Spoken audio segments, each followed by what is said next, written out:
My Karen sister stole my fiancé, and my family is on her side. However, now she wants to share my inheritance. Here is the story. Am I the bad guy for not sharing my inheritance with the rest of my family? My family situation is messy. I'm a 25-year-old female and was engaged 4 years ago to my high school sweetheart. My fiancé cheated on me with my sister, who is 28 years old. We had never had a good relationship, even as kids. So after I found out, I went scorched earth on both of them. She was so in love with my fiancé, but he dumped her within 2 weeks and was back trying to get me to forgive him. I didn't. My parents were initially on my side, but my sister had a nervous breakdown after she was dumped and was hospitalized. So they changed their tune to, "It's now over and you can't be mad forever." So I dumped them too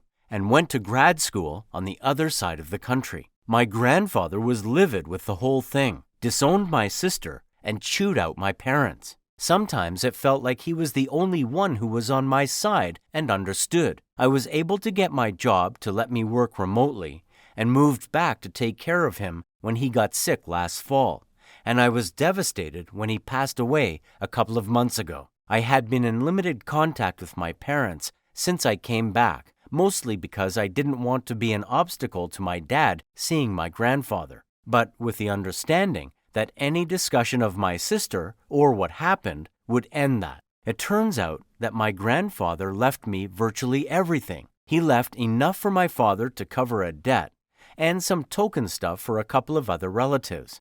But he wrote letters for everyone and did a videotape with his attorney explaining what his intentions were. I knew that he had done well for himself, but he lived a pretty simple lifestyle, so I didn't realize how much money and assets he really had. I would give it all up to have my papa back, but even after taxes, it is set for life money. My parents are pretty mad about it. One of the reasons stated for cutting them out was how disappointed my grandfather was with how they had treated me growing up versus my sister and over the fiancé debacle. There were other reasons, but that's what they're fixated on. The will is pretty airtight apparently, so my parents want me to do the right thing and share it equally between me, them, and my sister. Their argument is that I don't need it. I make more than both of them combined, and this would allow them to retire. My sister is not doing great and can't hold a job, so this would ensure she has something for when my parents pass away. I don't want to.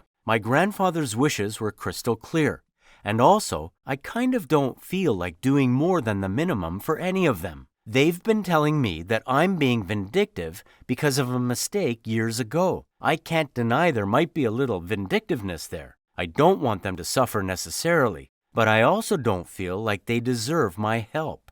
Am I the bad guy? Not the bad guy. I'm so sorry your papa has gone. He sounds very loving and interesting by the way you speak about him here. That said, set your family connections on fire and walk away. That's what he would have wanted, and he granted you the means to do so. Walk tall. You've earned this. Actions have consequences. Your parents should have learned that and taught your sister that. Seems like Papa had one last lesson in him. Use some money to hire good attorneys and multiple financial planners, and never put your eggs in one basket. Document any harassment and let your lawyers protect you from any future threats. Go live your best life.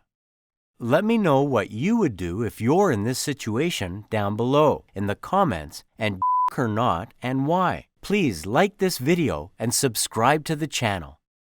My husband's ex tried to make him jealous at our wedding, but it backfired pretty badly. Here is the story. Some background info. We decided to have a micro wedding with just our immediate family there, around 10 people. We got married at a venue that is known for holding very large events, but we hired a smaller room there. My husband has a child with his ex, so he sees her quite often for things related to my stepkid. We were always planning on inviting her to the wedding to see their kid all dressed up and to generally keep a good co-parenting relationship. Before we had invited her, she informed him that she'd be there and asked when and where it was. He was a little taken aback, but as we were planning on inviting her anyway, he just told her. On the day, She showed up to our morning ceremony wearing the shortest dress I've ever seen, over stockings and suspenders. The suspenders could have been a good 6 inches before the bottom of the dress. Skyscraper heels, nightclub makeup, and costume jewelry. My father actually pulled me aside to ask who hired a stripper.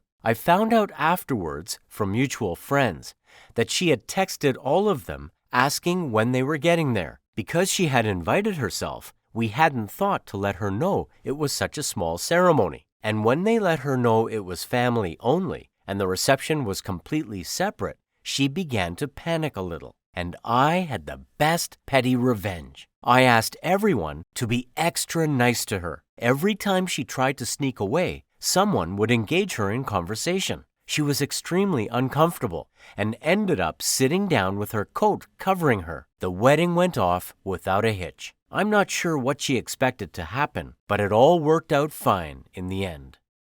Killing someone with kindness is always the best way. She expected a big wedding where she would flirt with all the male guests and be the center of attention and make her ex jealous. Thus, her panic at a small wedding of just family of people she probably already knew. The only thing that I would have added to OP's excellent revenge would have been to make sure to get a really good picture of her in that outfit to memorialize her appearance.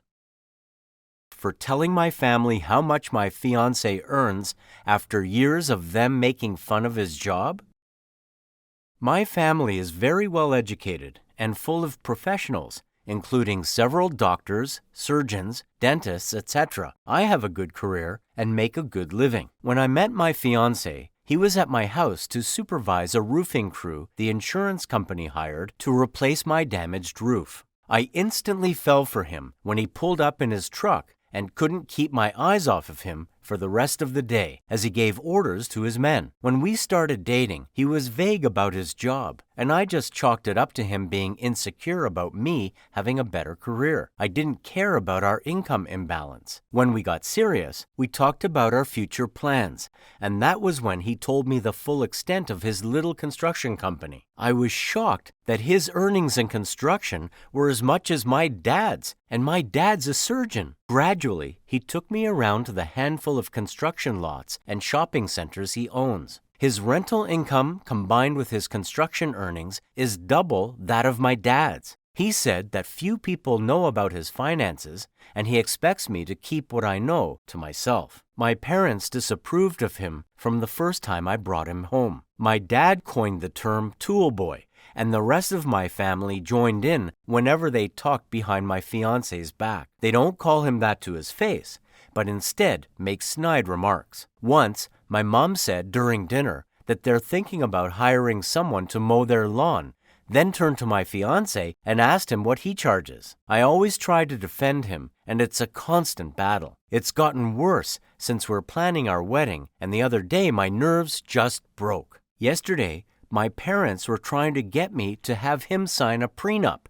When my dad said, "You have to protect your assets just in case Toolboy decides to go slumming," I lost it and yelled at my parents. During our shouting match, I blurted out his earnings and that he makes more than both of them combined, and I stormed out. I told my fiancé what happened, but instead of supporting me, he got mad that I told my parents. I claimed that I was defending him, and then we got into an argument. My parents and family are mad at me for keeping secrets. My fiancé is mad at me for not keeping secrets. I'm stuck in the middle, and I don't know what to do.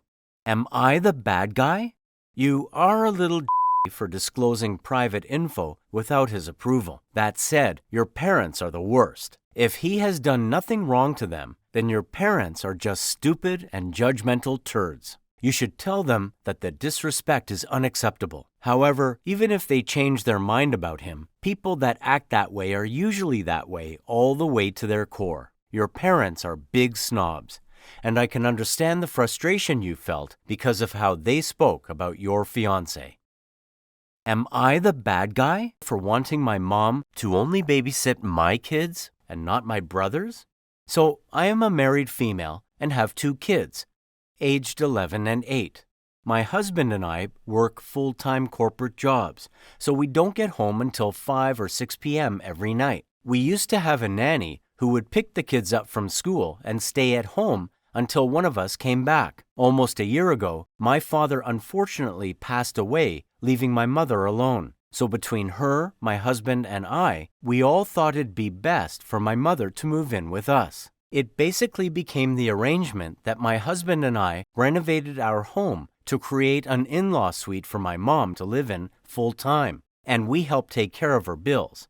And she will essentially replace our nanny and look after our kids from 2:30 to 6 p.m. Monday to Friday. It's been great having her around, but the issue is that my brother, who is 32 years old, and his wife think it's unfair and showing favorites if my mom only babysits my kids and not theirs. Last week, my sister-in-law literally just dropped off her kids, who are 2 and 4 years old, at my house as soon as my husband and I left for work, and I only found out through my Ring camera. My husband and I don't want my brother's kids at our house because, 1, they're very young, and our house is not baby-proofed and has many fragile items I know they will try to get into. 2, the 4-year-old is extremely spoiled, and his parents never say no or give him consequences, so he goes to anyone's house and has bad behavior. And 3, my mom only watches my kids for about 3 hours every day,